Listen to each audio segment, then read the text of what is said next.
quick conference with my band for a second. Will you guys please like just stick to business and not waste my time? Okay. Sure, Sam.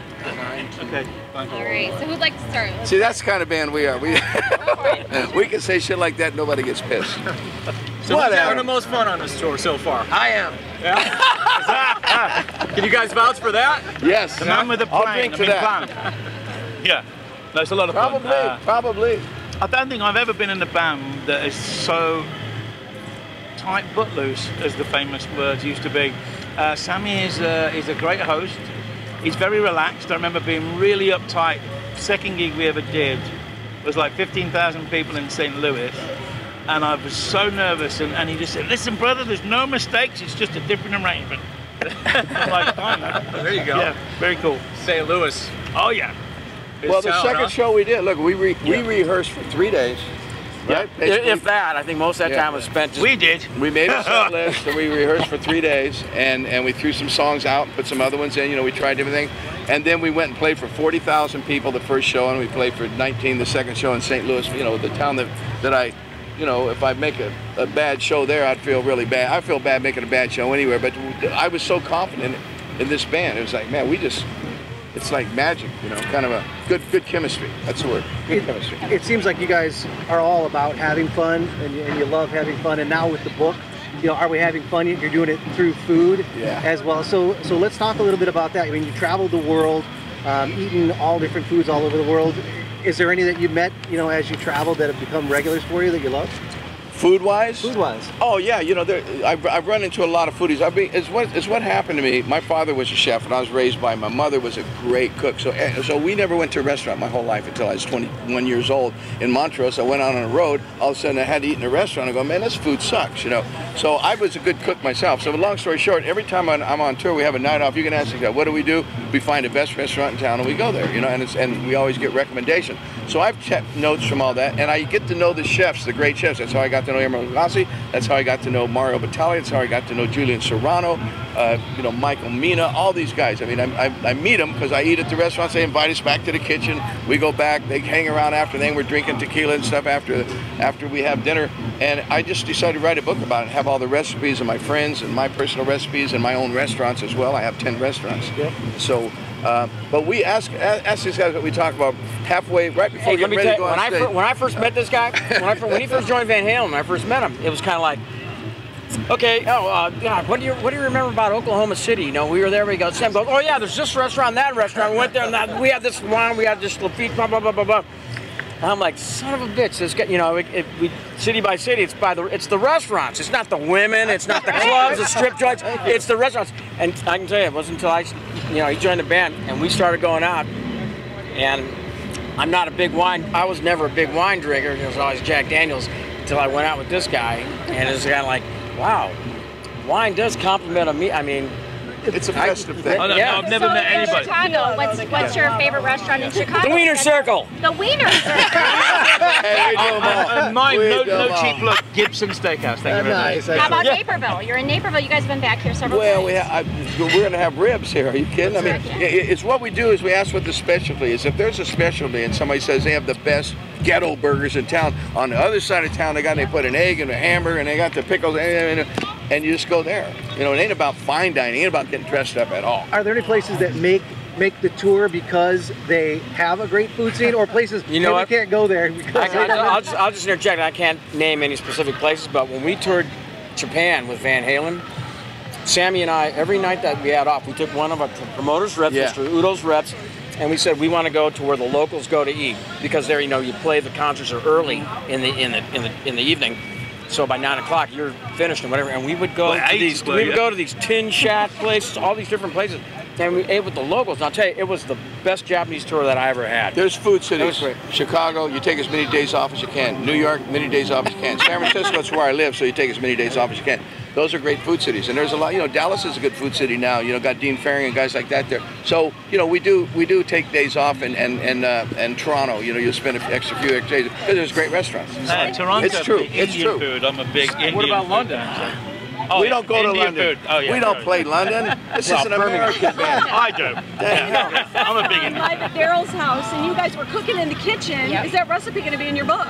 Yeah, absolutely. All my recipes that I've cooked with my chef friends over the years are all in the book. Emerald's got about 7, 8 recipes from my house in Kabul alone. Dean Ferring's got a couple. Mario's got a couple. Julian Serrano's got a lot of guys have made drinks for me. You know, like good chefs got good palates, so they take my rum and they make me a specialty drink, and I got those recipes in there. And it's about pairing, and it's also about how to cook with leftovers and stuff. You know, they make great meals out of things like risotto. You know, there's certain ways to make risotto. You can't reheat it; it gets mushy, or you can't, you know, reconstitute it again, and it gets dry and sticky. So you whip up eggs with it, man, and you make frittatas, and there you go. Mom, where are your recipes for your busy mom? Are you putting that in your cookbook? I got my mom's tomato sauce. I got my mom's a ton of stuff. My mom's ham hock and beans. Yeah, I got it all in there. Has anyone asked you to autograph a saucepan yet, or are you going to have your own line? No, I'm not changing professions, folks. I've been like this my whole life. I just wrote a book about it. Okay, so she mentioned that you were playing with Daryl. What other bands would you guys like to collaborate with that you haven't collaborated with in the future? I mean, other bands on the show with us? Just out there. Anyone else that you'd like to make some music with? If you've thought about making music with I want somebody to join else. Led Zeppelin with Jason. Get rid of these 2 puns. Right, yeah. For me, I'm very fortunate.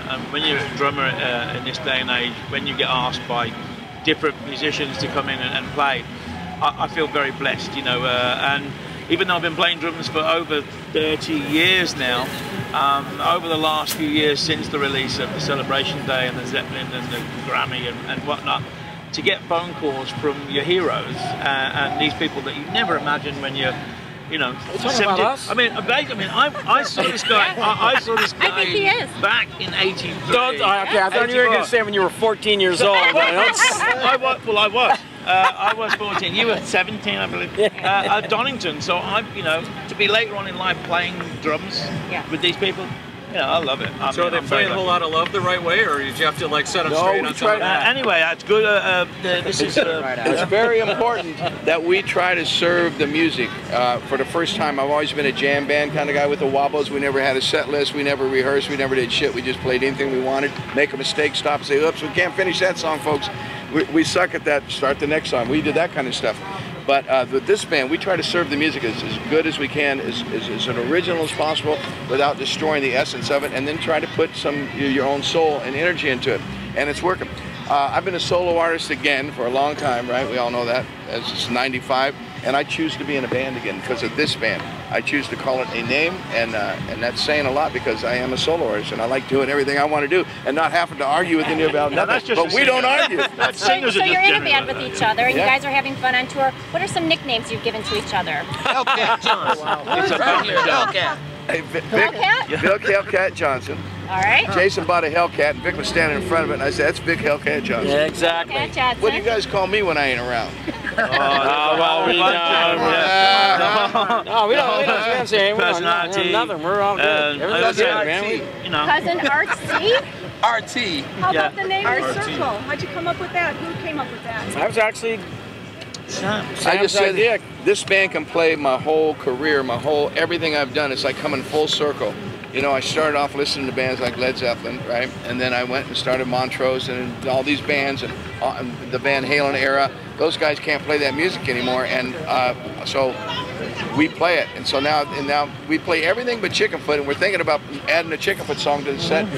But the reason I don't want to play Chickenfoot is because Chickenfoot's still alive. We can all do it. We love each other. And we'd love to go play shows sometime. So keep it special. But other than that, it's a full circle. Everything I've ever done, and then with Jason and Ben, I get to sing Led Zeppelin songs. Fuck, get out of here. I made him conscious. You know, when you asked about the arrangements, a whole lot of love and things.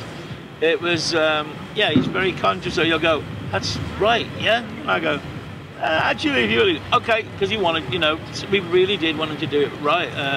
You can't go out there and just those songs, which for me have held so close.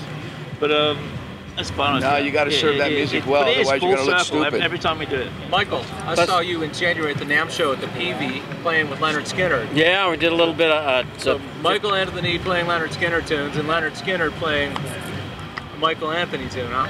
That was great. Cool. Like you said, bands that Leonard Skinner was a band that, I'm sure we all Collaborate. grew up on whatever, and I had a chance to play with them at this convention, jam with a couple of guys, Gary Rosington and a couple of them, and it was great. You know, All right, you've come full circle. You've been there. You've done that. Secret talents that nobody knows about yet. Vic plays Vic a Johnson. mean-ass fucking Vic harmonica. Johnson. Really? Yes. All right. Vic plays harmonica All like right, a mother, Hellcat man. Johnson, what do you got? Yeah. Oh, Harmonica. Yeah. Yeah, whip it out. whip it out. Whip that thing out. Make some ribs? Come on, whip All that. right, I think good thing we I'm not out there. We need him on the rib stand. Yeah, whip that out. He just put it out there. We Yeah. have 5 minutes, folks, because they're Okay. about to Yeah. go on. This is the Secret only talent. place where Vic allows a big piece of meat to go in his mouth, isn't that right? No, you. I have one more thing to I say had to about go there. one more thing to say about Vic is that number one is that you being the guitar guy, Vic Johnson has the hardest job in his band. He's serving Eddie Van Halen, he's serving Ronnie Montrose, he's serving Jimmy Page, and he's serving my solo stuff. But a lot of it he's played on, but still, he's got his hands. He's the guy that really has to sit in there and not insult. If anybody's a target for comparison in this band, it's Vic, And because he's of all the killing stuff that we're doing. He's killing. He's getting more love than he ever got. 18 years. Yeah. Vic's been If you- riding if you- shotgun with me for 18 years. I want to You read it now. And this is killed the him, you'd first have had time 8 he's good years really now. getting all the love. You know, it's like. You did 48 hours, right? Wasn't it? Oh my God, I just watched that the other day. I have the turnout right there, but Vic had some hair and a beard back then, yeah, Bus Boys. He was like Superfly. Bus Boy. And in case you guys didn't know, something else that you didn't know is that Michael Anthoiny is a great bass player and a great fucking singer. Maybe the top 3 rock bass players and rock background vocalists in the world of rock ever. Top 3. So you guys didn't know that, but now you do. When does this instructional One guy video? really didn't know it. When's your instructional video? I gotta say, Nice. Can you take a photo with us real quick for our Absolutely. big Yeah, scene? sure. All right. When are you guys going to You want to come over here? Why don't you We're all, we are doing that right now. Yeah. In fact, after we're through touring this year, we're gonna go find some time and get in the studio, and we can all do it. And we've got some ideas, and got some stuff that we're working on for some original. It's not gonna be like Van Halen or Hagar or Zeppelin or whatever, because how do you top that stuff, you know? So it's gonna be different. It's different. Michael, I want to do an interview with